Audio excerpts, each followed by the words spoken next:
Welcome back. This is To Be Frank. Today we speak with Christian Alexander on what it's like to build a multi-million-pound screw piling business, Radix. We speak about needs, and we speak about wants, and we speak about life fulfillment. And when you're not quite feeling fulfilled, what you have to do to overcompensate to make up for it. His words, not mine.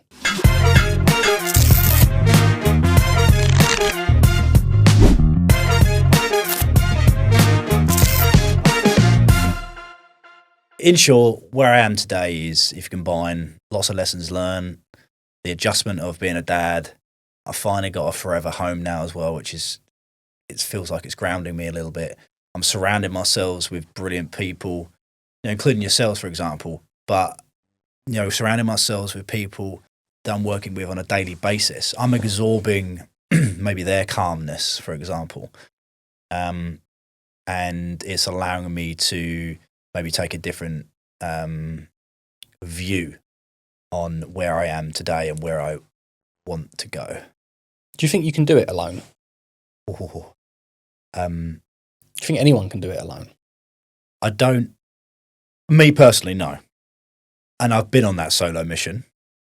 If you're talking about could anyone do it alone as a generic, I would say no. But then let's have a look at some individuals. Did Arnold Schwarzenegger do it? Did he do it alone? I don't know. Did he have trainers? Did he have influencers? What are you calling alone? That's an example. It's like that I was saying is, if you want to go fast, you go alone. If you want to go far, you go together.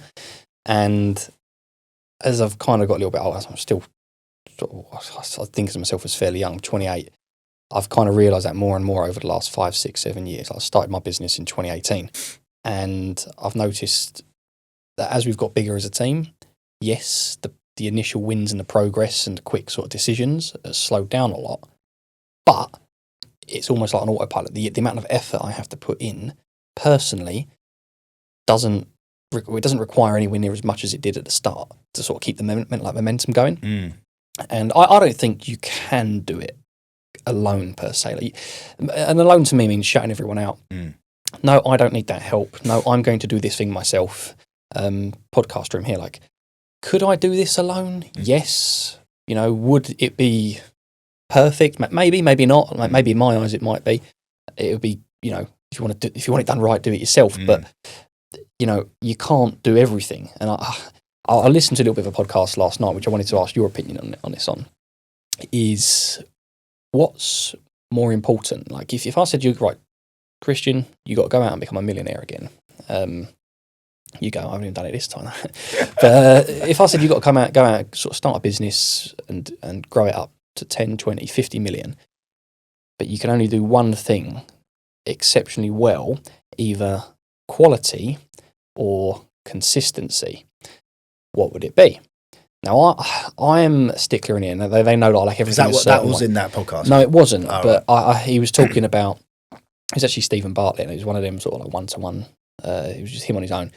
And he was talking about how much of a stickler he is for having everything sort of perfect. He wants the top level marketing. He wants the service to be just world class. He won't compromise, and he'll even record podcasts with guests that have got millions of followers. And if he doesn't think it's to the quality that he wants to deliver, he won't release the podcast. And I do kind of believe that, because I feel the same way about a lot of things in business. It's not necessarily about the bottom line and the money. It's just, no, if it's not perfect, we can't be proud of it, let's not release it. However, on the flip side, you get analysis paralysis when you kind of delve too deep into making something too perfect. Nothing's ever perfect. A lot of my friends and even my girlfriends used to say to me, practice makes perfect. No, it doesn't. No, it doesn't. Nothing's perfect. I was like, practice makes progress. And I like that one. I'm going to use that one. And I've seen some people put it in their Instagram handles. And that's what I believe in. But more importantly, you can do things right a couple of times really, really well. And I'm so guilty of doing something and going, well, I can't get it much better. I'm bored of this now. And I'll try to pass it on to someone else. And that's great. That's kind of working for me. But a really good example of consistency, I bring him up in most of the podcast, is Jack, sitting in the corner over there. He's been chipping away at his business in the background, which is an online very specific personal coaching business. What's the website?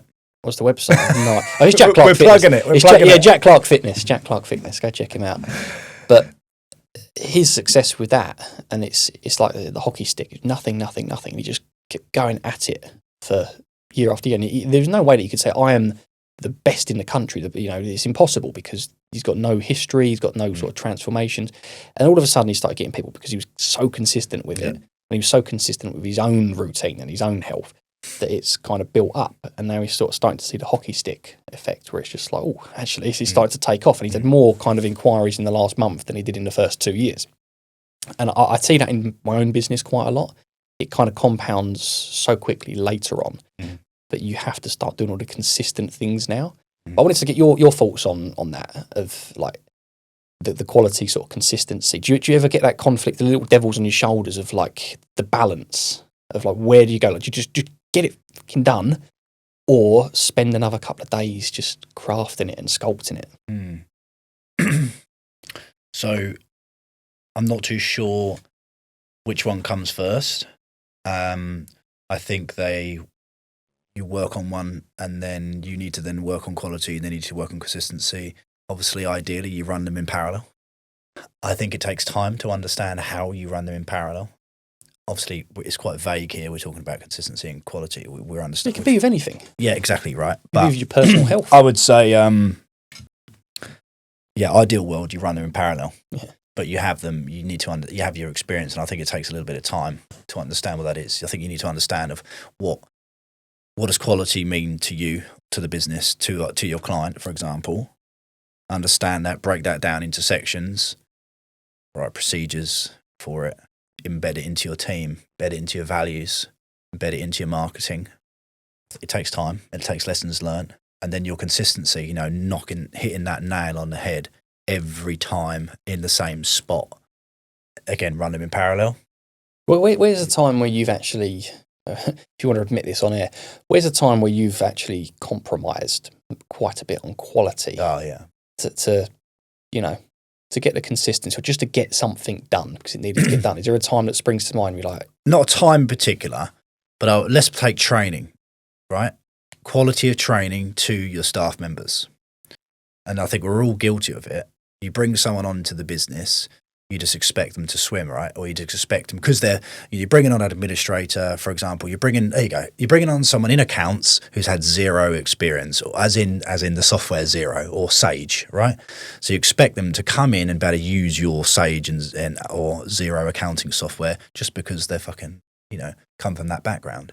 But who's to say that they understand your policies? Who's to say they understand how your business works? They need training.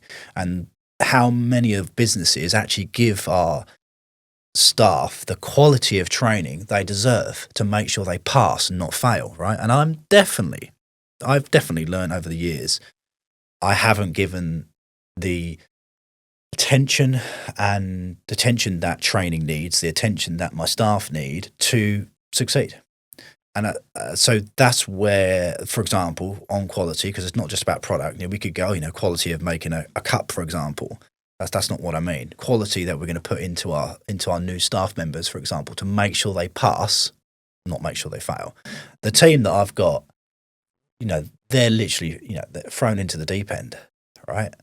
And they've stuck, and they're treading water, and now they can swim lengths, upside down, backwards, all that. Brilliant, right? That's the type of characters they are. Now, I don't think you're going to get that all the time, right? But we need to pick out some of those values that these guys have got, and then implement that into our recruitment program and into our training program.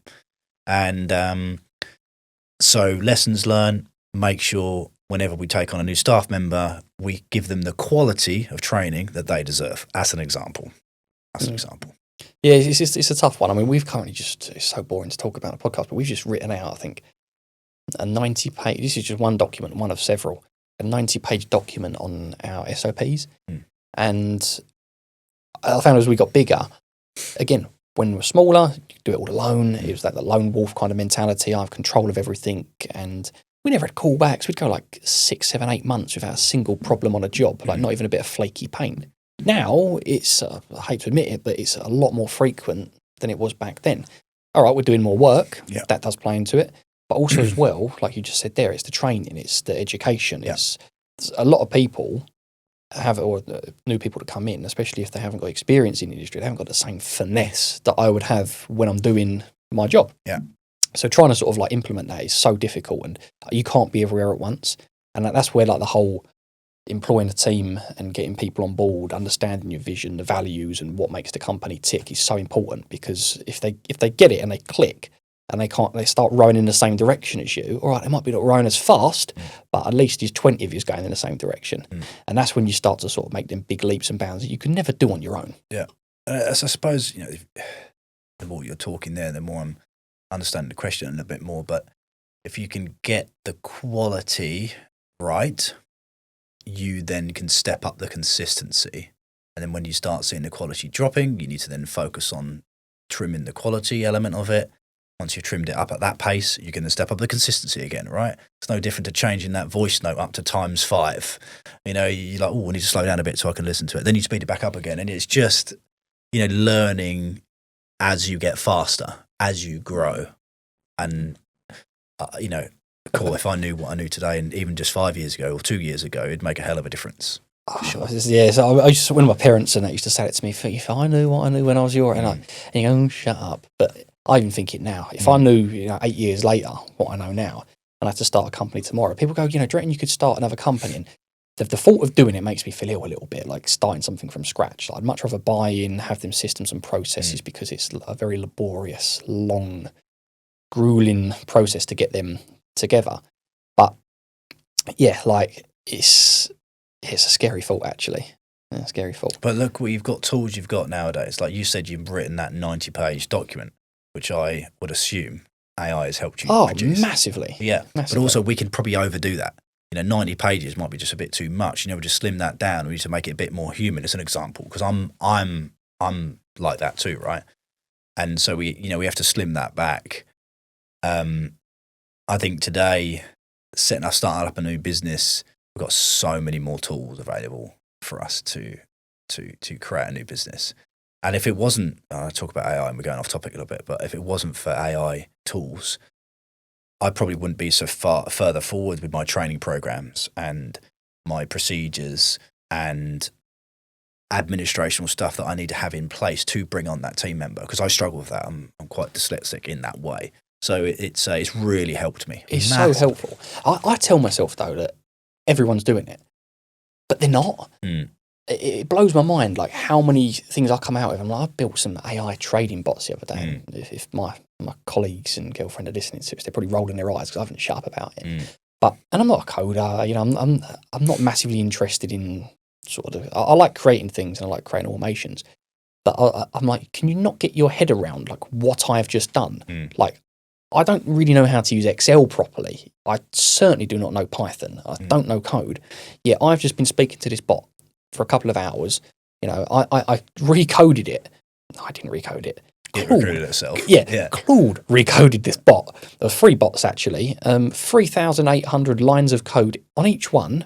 They've got APIs that talk to itself. So the bot sort of sends a call out to the AI. To rewrite itself. I was like, no, I don't want to keep having to sort of go through and just kind of see if it's doing the right thing. So I've told it, because I'm lazy, this is our superpower. A lot of business owners are lazy because we don't want to do the same thing again and again. So we will find someone to do it and we will create something just to sort of like do itself. And I just said, well, I'll tell you what then, review yourself every 24 hours, review the trades that you've done every 24 hours, send the report to Claude, ask yourself a question that's really good that will make you rewrite it. So I didn't even think of the question. I said, just ask yourself a question and let me know what the question is so I can look at it.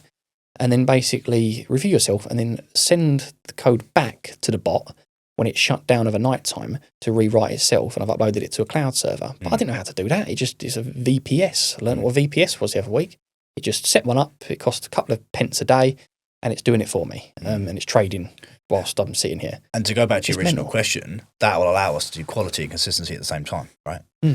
That even the technology that we have available for us today, you can now run them in parallel. And it's phenomenal.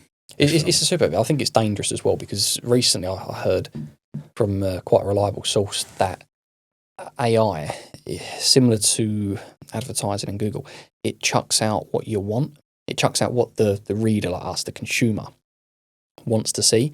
So even if something's not 100% true, it might just tell you something to fluff you up a little bit, make you feel good, give you kind of what you're asking for, even if it doesn't know how to package it up.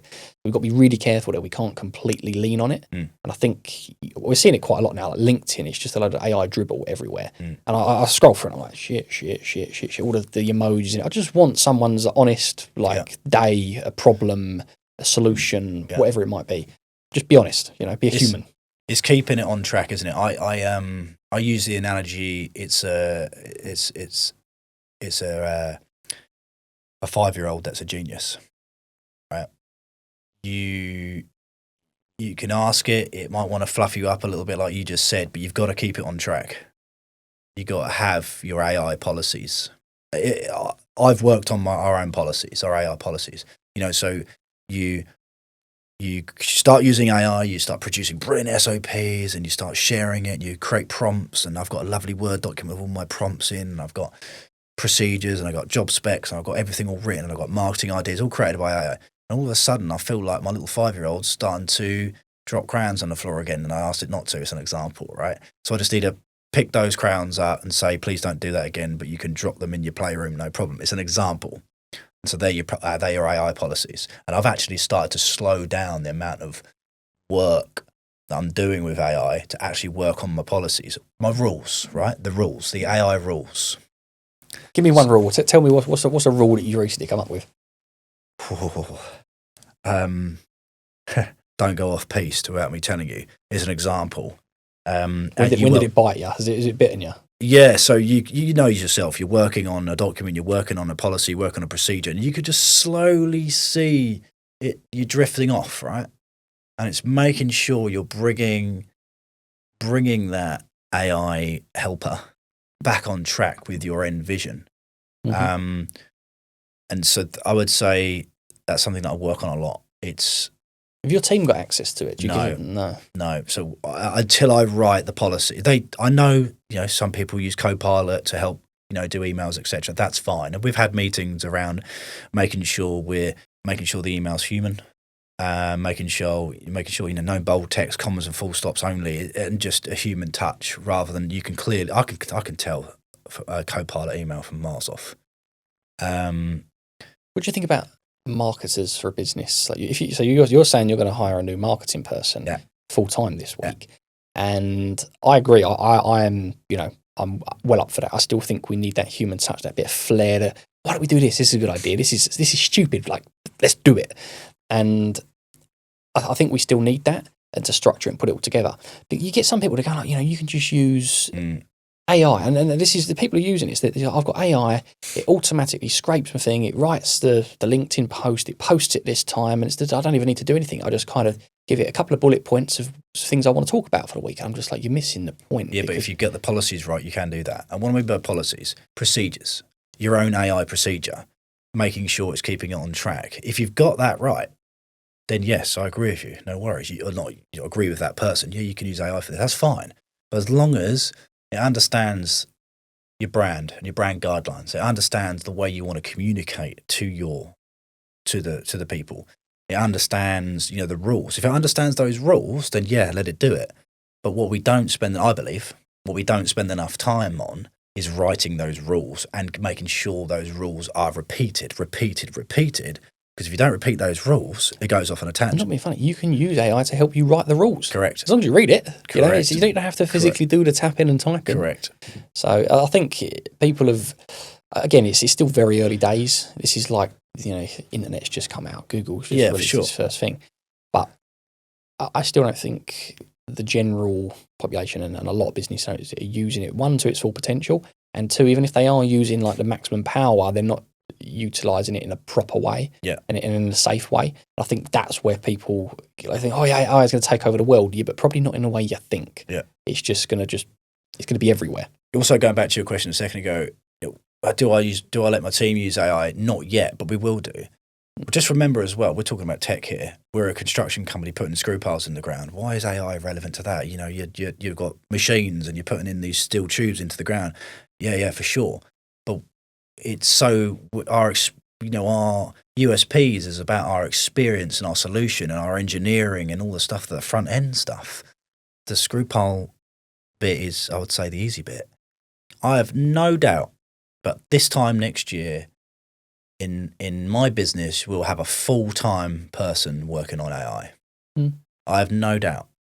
I have no doubt we will recruit someone fully for AI systems, AI to help staff and procedures, to help streamline things, to help marketing, to help the boys on the ground. I have no doubt. I can't agree with you more. You know, and we'd take that out of the budget for, you know, maybe we look at a budget and we go, right, we need to go and spend, I don't know, $5,000, $10,000, whatever it is, costs, right, on a new system or on a particular type of marketing, etc. Go, right, take that budget, let's put it into this person who is an AI expert who can bring these systems in, because we can write the procedures, we can write the rules, and we can implement it digitally or technology, AI, and then distribute it to the team safely. What do you think is going to happen if you don't do that, and to the businesses that don't do that? I think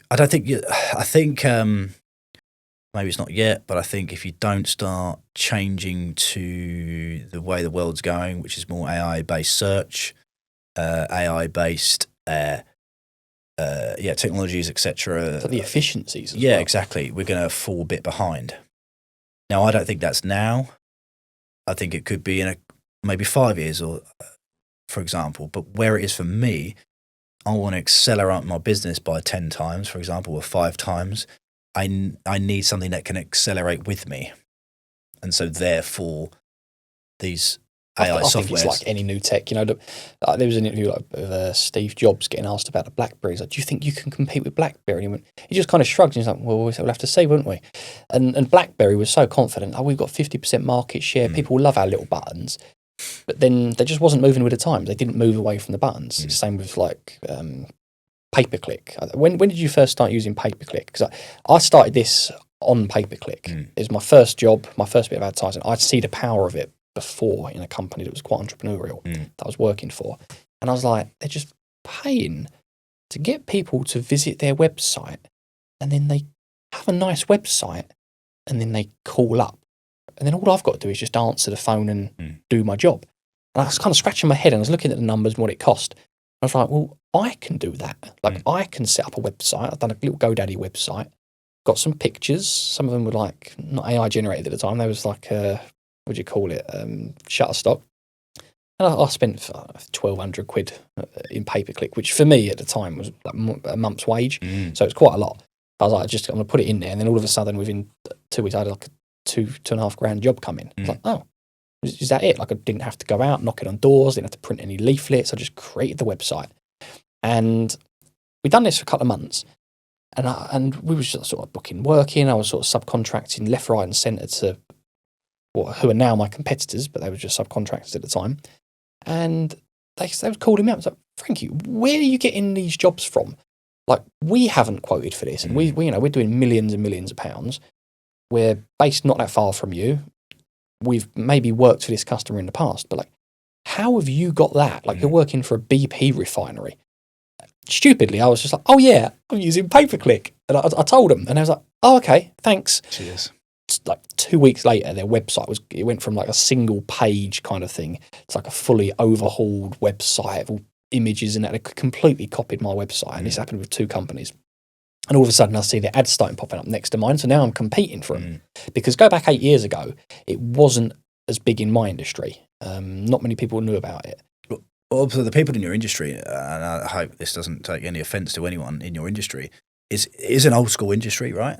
There's some old school boys running these companies who have done very well, right? But they've built their businesses on relationships and word of mouth, for example. Yeah, and some advertising and quality of work, right? Yeah, quality of work, consistency. So they have BDs that are on the road, and taking people out to play golf, and that's the type of marketing these guys are doing. It's an example, and obviously then giving quality of work. It's dying out. It died out when COVID came along because you had no choice.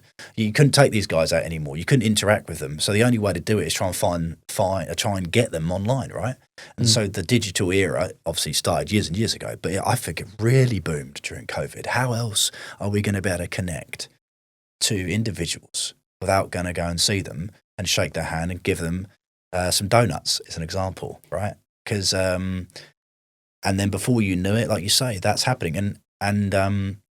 But if you actually look at that, it's quite interesting the way you say that. How did you get that contract with BP, for example? Because you've got a young, forgive me, I might be wrong.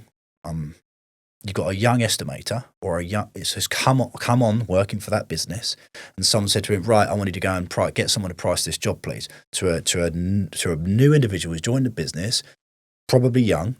He goes, that's fine, I'll just go online and find them. They go, no, you want to go and build a relationship? No, that's all right, I'll go and find them online.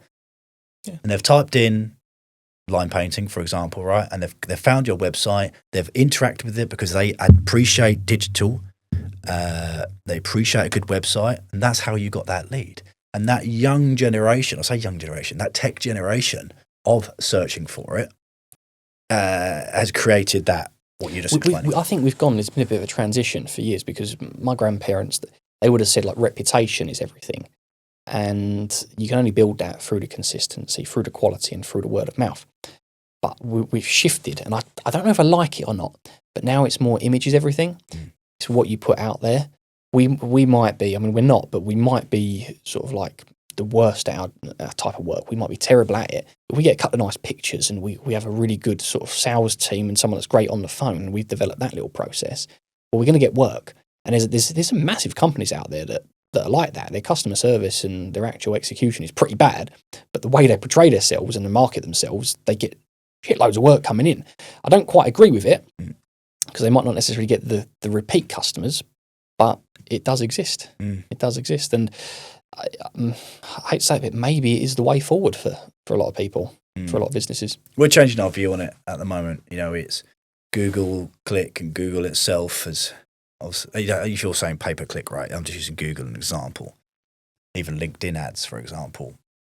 I think we have to take a new spin on it. We've just spoken about AI. We need to understand how that's going to influence the advertising sector. I actually believe we need to bring in a bit of the old school. I think we need to reconnect with people. I think we've lost this connection. Back in my day, back in my old man's day, if you want to call it, or you remember your old man taking the customer out to some dinner, you ended out in London, you had a good night, and that's how you built a relationship, as an example. That's how my dad did business. That's how I did business in the early days. I've lost that connection a little bit. And my belief is we need to do a bit of everything. I think we needed a little, again, subject to your audience, subject to what you're selling or delivering as a service. You need to do a little bit of paid advertisement. You need to do a little bit of AI advertisement. You need to do a little bit of connecting back with the human beings again. And I think you'll see, I believe, especially in my business, you'll see us using lots of different techniques to interact with. I have a hypothesis about this, and I've said it to my team, that we've gone through that phase. We're now it's going in stratospheric. It's going next level with the AI, and I think it's actually going to do a full circle and come back where people really start to value that connection again, that one-to-one, like the dinner group. Yes. It was so refreshing to me just to go there and not have screens, not have that kind of email me. It was just, you're right, how you doing? My name's Frankie, my name's Bob, or whatever. And it was just like, wow, this is so personal, such a personal touch. And I do think that's missing a lot out of businesses. Yeah. That the older guys do have right. Yeah, like I said, I think if you had a snippet of it, we're all busy human beings, right? We're flat out, we're even more flat out than ever, especially in my industry, in the, mainly the renewable sector. We have such an advantage of connecting now. We've got Teams, we've got Google Meets. It feels like we're speaking to them, but we're not actually physically connecting with them. So yeah, definitely from my side of the business, you're going to see that connection a lot more. And we're putting a strategy for it. There's a strategy, like you have a Google ads strategy and a LinkedIn ad strategy. We're going to have a connecting one-to-one strategy, exactly the same. And that's what we're working on now as a business. Like, how are we going to connect with our customers from a human being level? What does that strategy look like? And secondly, how much is it going to cost? Yeah, no, I agree. I'm going to spin the tables a little bit here. So Jack has very kindly prepared for us these two lovely cups in front of us. There's no water in them. No, there's no water in them. We call this part of the podcast, one guest, two cups. Yeah. We don't know why, but there's 2 cups and there's a guest. So he's looking at me smirking in the corner. So I don't actually know what's in them today. I've had no input. He's sitting in the corner smirking as well. What happened the last time you got properly drunk? Who were you with? And what did you do that you regret? Man. Do you drink much now? No. Yeah. When was the last time you had a drink? Probably this. That's a great question. I don't get drunk very often. I've spent most of my life being brought up by drinkers, and it caused me to not drink so much. But then on occasions, getting on the beers and having a good time, mainly for a distraction, I would add. Okay, last time I got on the beers, it was a couple of Christmas parties ago.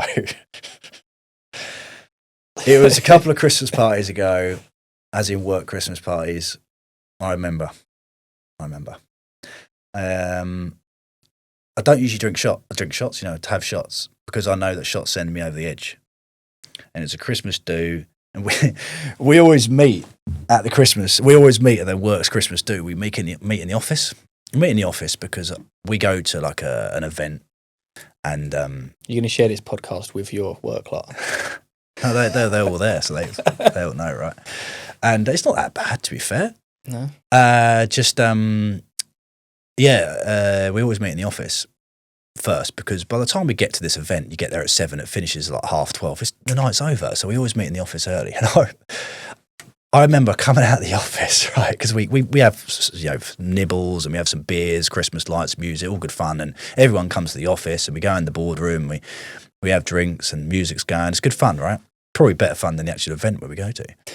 And I remember coming out of the office like 2 hours in, and the air just hitting my face, going, oh fuck, I'm hammered.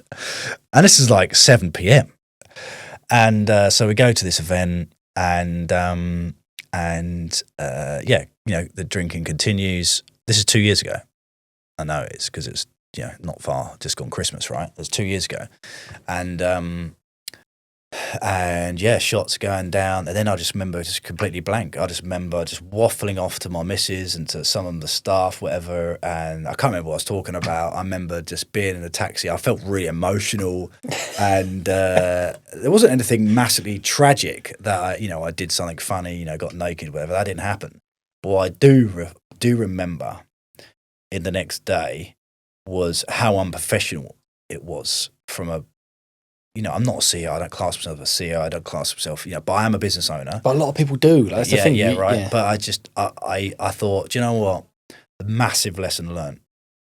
And I promised myself I wouldn't ever put myself in that position again. I promised myself I never put myself in that position again because, I felt out of order. Did anyone treat you differently or look at you differently after? No, my team, no one. Everyone, but it lives in the back of your mind, though, doesn't it? No, I think it's just we're trying to build something here, right? And everyone's human, right? We're human, and it only happens once every couple of years, right? Or once a year, sorry. But I just I reflected on it. I was like, do you know what? In this situation, yes, I want to have a good time, but it's about my team having a good time. And if they want to get bladdered and off, I want to make sure I'm here to keep them safe or to help, etc., etc. And I wasn't. And now people do argue that, and I've had people go, "Don't worry about it, Christian. It's once a year, such and such." I just don't really want to put myself in that position. If we actually look at the psyche of it, because I have, it's about being out of control. I don't like being out of control. So I wasn't in control of myself. So unfortunately, nothing funny, but just I remember the feeling. I was with my wife. I was with Duncan. I was with some other colleagues at that time, and I remember just being completely out of it, chatting a load of shit, getting emotional, having a go at people, and it just made no sense. It's a good topic. I really like these questions. We asked someone else this question, and it was a bit more interesting. Actually, Will, I would have called him out again. He, the last time he drank was. Have you listened to the podcast? No. He's sitting there smirking in the corner. It was Dan Wiley that said he went put this in Will's cup. Give it to him. Well, Will doesn't drink anymore, right? No, not for 7 years. For the reason why he doesn't drink is because of those past experiences, and he wanted to make a dish. Yeah, but his one was much more interesting. He woke up basically half-clothed, spooning a dwarf. Yeah, mega. Yeah, that's a proper story, that one. Yeah. And I'm pretty sure he admitted most of it. Yeah, for sure. It's a good question though, because like I've got similar kind of experiences to that. Like nothing too extravagant, but it's we had I'll be vulnerable here. So when we first got our proper yard, which was probably about 6 years ago now, 5-6 years ago, like business was still fresh. Like it was still a new thing to me. I'd only been going a couple of years. We'd be operating out of a shed. It was like exciting. Everything was like so exciting. I got the keys, I think within like 1 or 2. I think I might have got the keys on my birthday as well. Sort of 22nd birthday, something like that. And it was like 4,000 square foot warehouse. It was mega. Completely empty Did you have a industrial party in estate. it? Yes, we did. Completely empty industrial estate. And I just text around a few months. It's like, I'm going to throw a party. There was one other guy on the industrial estate. He was really cool, really nice guy. He builds a little sort of Pill P50 bubble cars. And I said, look, we're going to have a bit of a housewarming at the warehouse. He went, yeah, whatever, mate, have fun, like, invite me. And I kind of invited a bunch of people, some of which I probably shouldn't have invited. I said to my colleagues, some of them work on the roads. It was a little bit rough around the edges at the time. Most of them are not with us now. And just a lot of people turned up. That it wasn't a massive warehouse party. We'd shut off part of the warehouse. We parked vehicles across it so people couldn't get past to all of the equipment and whatever. We blocked most of it off, but they had the access to the office and the front of the warehouse. We had all the lights and that in there, like DJ. It was wicked. And the place was like a pharmacy. It was ridiculous. That was all fun. And back then it was all good, and we kind of like moved past it. And I said, we kept like talking about maybe doing it again because it was fun. But every time I went to do it, I'm just like, it's not us. It's not the business. This is not what I want to associate with the business. Now we've done a couple of barbecues in that since at this place, and you notice it's probably quite nice and clean out there compared to like most builders' yards. And we run quite a nice little tight ship, and we take it very seriously. It's my livelihood. It's everyone else's livelihood. But go back like 2-3 years ago, again shortly after moving into this place, we threw a little barbecue party, and I stayed pretty sober. I had a couple of beers, a couple of inchy ciders. So yeah, we was doing this barbecue, and again, a few people turned up that they was invited, but like they're not really part of the company, and they brought some stuff with them they definitely shouldn't have brought with them, and was kind of dishing out like the old Columbia marching powder to some of my employees, which I didn't know on the night. But we went into the office, and some of the picture frames had been moved, and I could see it all around on the picture frames. And I like, whilst I'm not here to judge, and I wasn't angry about it, I was just like, nah, this isn't what's happening in my office, my business, my thing, my little empire, my bubble that I've built up over these years. There was no problems. I didn't even know about it on the night. There was no trouble at all. Yeah. Everyone just went home, had a good night. It was just only about 20 or 30 people there. And I just decided, I was like, this isn't in line with our company values. It isn't in line with our company vision. Will's North Star taught me this, and I was like, if I fast forward 20 years, like whatever I picture, whatever I want, whatever I envisage, does it align with what I'm doing now? Mm-hmm. So this podcast does, the building related, and that at the time didn't, and that's how I base a lot of my decisions, even if I'm not sure about the steps of how to get to that end goal. I know whether the step is in line with it. I might not know them all, but I know it's in line. And I kind of pulled them all in. I said, look, I need to level with you. We've had some fun, and I want to continue having fun. I was like, look, pardon the pun, I need to draw a line somewhere. It's just not here. And it's a double whammy, that one. So yeah, that kind of like sort of reshifted my perspective a little bit. I'm sure you've probably had plenty of moments like that where it's just like, do you know what, is this really what I want? Is this really me? Yeah, I mean, I've always had a limit.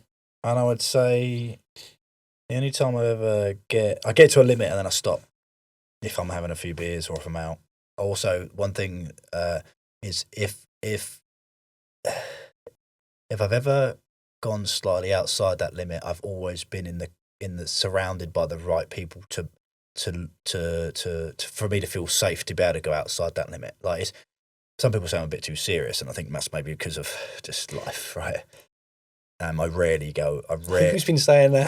Yeah, I rarely go get loose, if you want to call it. Rarely. Mainly for the control side of things. I don't like being out of control of myself.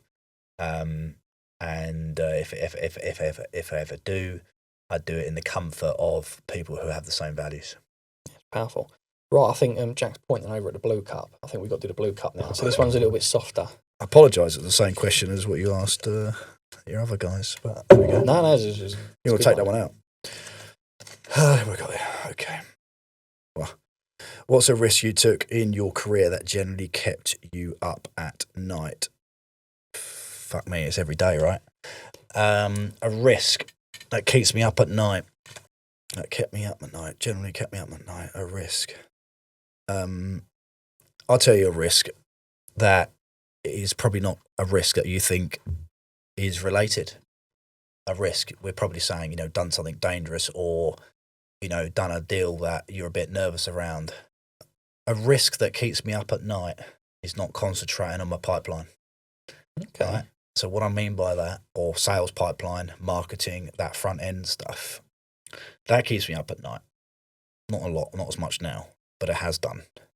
So the risk that I take by not spending enough time on pipeline, the risk I take on not spending enough time on marketing and understanding where the business is going, the risk I take on not planning the business 3 years, 4 years ahead, that keeps me up at night. So it's a different spin because I was trying to think of what risks have I taken over the last few years. I haven't really taken huge risks. Yeah, okay, you invest some money into side of business. You invest your money into a new staff member of Perspective. You invest your money into a new piece of kit. I've got a piece of kit on my shelf that cost me 20 grand, which is not a lot of money in the grand scheme of things to a lot of people, but it's a lot of money at the time. I used it once. It sat on the shelf for the last 5 years and done nothing. I paid 20 grand for it. All right, that's something that used to keep me up at night because I wasn't, it was a brand new business. I had like 2 guys in a van. I just spent 20 grand on something that I used once. Put it on eBay yet? Yeah, it's an example, right? The different risks now is me not fully understanding where my time needs to be spent on making sure we get the best outcome. And I've only just really learned that recently. People say to me, "Oh, what do you do?" Or what's your skill? And I say tongue in cheek, and I've stopped saying it. So I'm a glorified digger driver. That stems from the old school mentality of going, I'll go where I'm best fit in the business. I'm a really good machine operator, so I might as well go and dig those trenches because I'm going to make sure those trenches are level, they're upright, and they're shaped properly. No, it'll be perfect because if you want it done right, do it yourself. Yeah, exactly right. But what I'm not doing is focusing on how I'm going to get more trench work. It's an example, right? Yeah. And so I would say the biggest risk, and it happened last year. It kept me up at night. I didn't have enough in the pipeline because there was a shift in the market. Projects are now from lead to getting on site, if you want to, or money in the bank is 9 months. It used to be 3 months as an example. I'm not spending enough time on that longer forecast. And so I've taken a risk in the past years by not focusing on actually what matters. And it's taken me a long time to really see that. It's no different to, going, 2 lads haven't turned up. You're going to have to go on the tools today, Christian. As an example, right? I go, yeah, fine. Yeah, cool. Give it there. I'll do it in half the time. I'll get that margin back on that job. Now that was my mentality. I would say it's still 20% is, but it's not. Got to change, isn't it? It's got to change, right? It has to. And I'm the same. Like if I find myself, I've started to. James Sinclair, he's good at it, and he's just like, I will not do what he calls like a low value task. If it's a £15 an hour job, he's like, I will not do it out of principle. Even if I can do it, even if I have the time to do it, he's like, I just won't do it out of principle.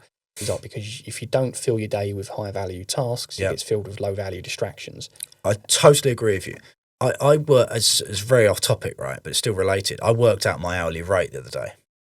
And it's a lot of bollocks, right? How could you put an hourly rate down to you? It's impossible. Right? But I did.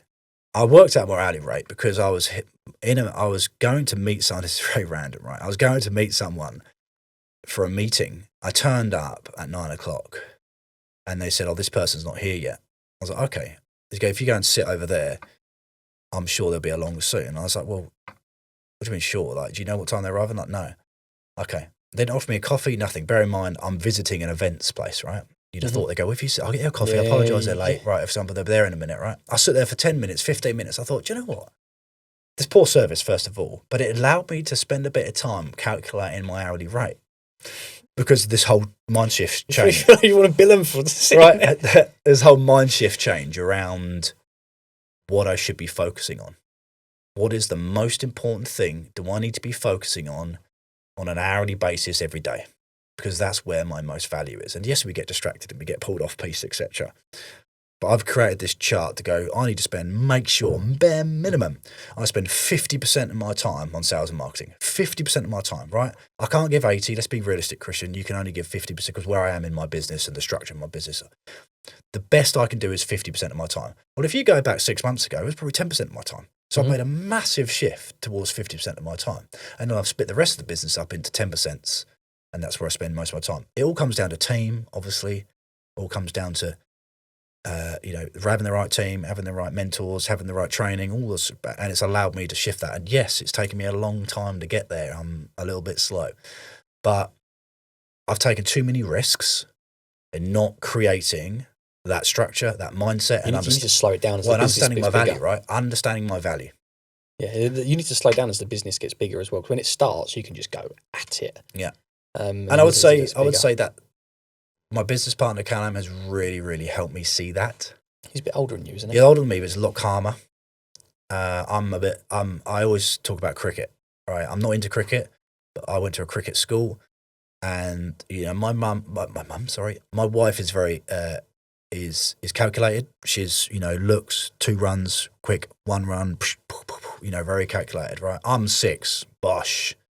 Bang! Every time that ball comes towards me, I'm hitting a 6, and I'm out more times than I'm in. Where Callum is like Elizabeth, and then occasional 4s and 6s.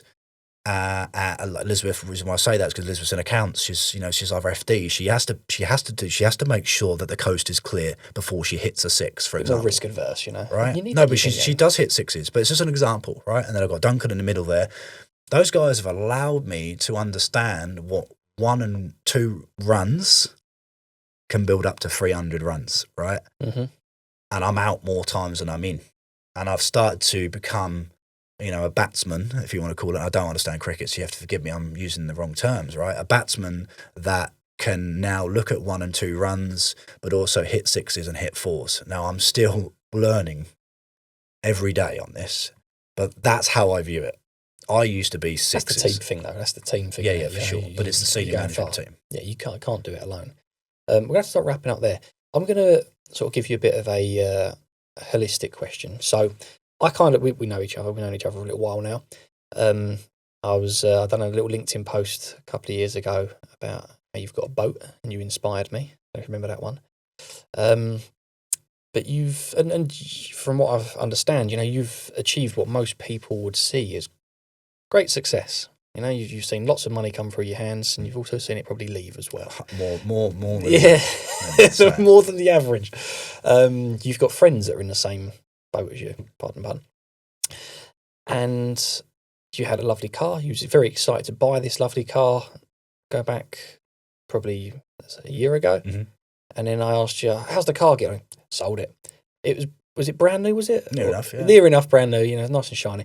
And I said, "Are you happy? Are you all right, mate?" And you turned around and went, "I have never been so fulfilled in my life." So why is that? And what is fulfillment to you? What's the future? Cool. And what advice can you give to the younger generation? Again, I think it comes with a bit of time, and I think obviously children have a massive factor of that. So yeah, sold the car, sold the boat, sold all the toys. I didn't sell the toys that actually give me fulfillment, and I think that's one of the things to focus on, isn't it? I'm into motocross and riding motorbikes off road. That truly gives me fulfillment, right? First of all, you can't think about anything else but staying alive. So that's a proper distraction. But having a shiny thing on the driveway, a shiny thing at the marina, was it just a penis enlargement, or actually did it actually make me happy, right? And so it's taken me such a long time to understand, such a long time, so many lessons, like you say, money in, money out, more money out than in sometimes. I'm not sure I know the answer, what that fulfillment answer, how to reply to that, but I can explain what. How can someone sort of work towards finding what fulfills them?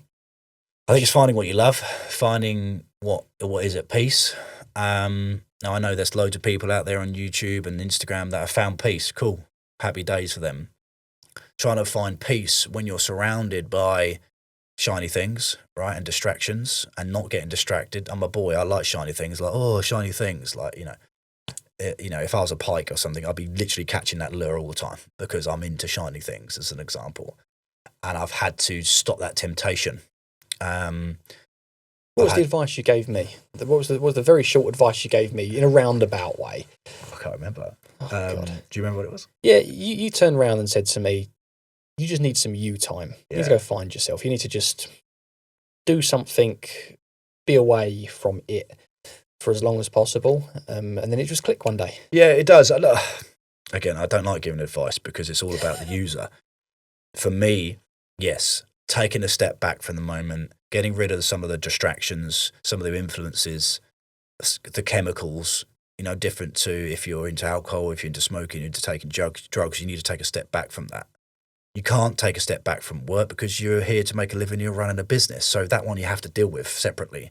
But anything else, taking a step back, having a breath for a second and allowing yourself to breathe, for the weight to come off your shoulders, for you to see clarity. It takes time.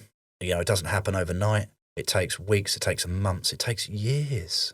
I suffer from stuff now that's like years and years and years ago.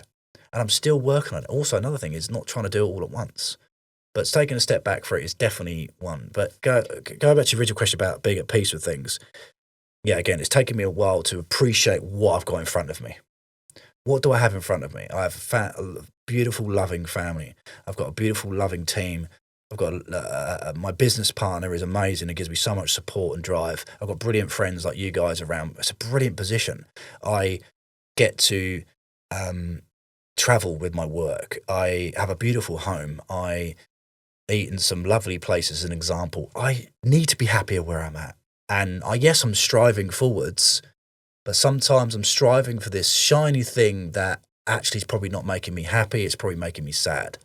And I don't have full clarity on it yet. I'm working on it because I get distracted easily. So it's a work in progress. Ask me in another 12 months and I might better clearly... We'll come back. We'll get back. Yeah. Ask me in 12 months and I'll clearly give you a definition to that answer. That's awesome. Well, Christian, we'll wrap up there. Do you know what? I could keep talking for another hour, but I really appreciate you coming along. Thank you very much, and we'll get you back on. Cheers, Duty.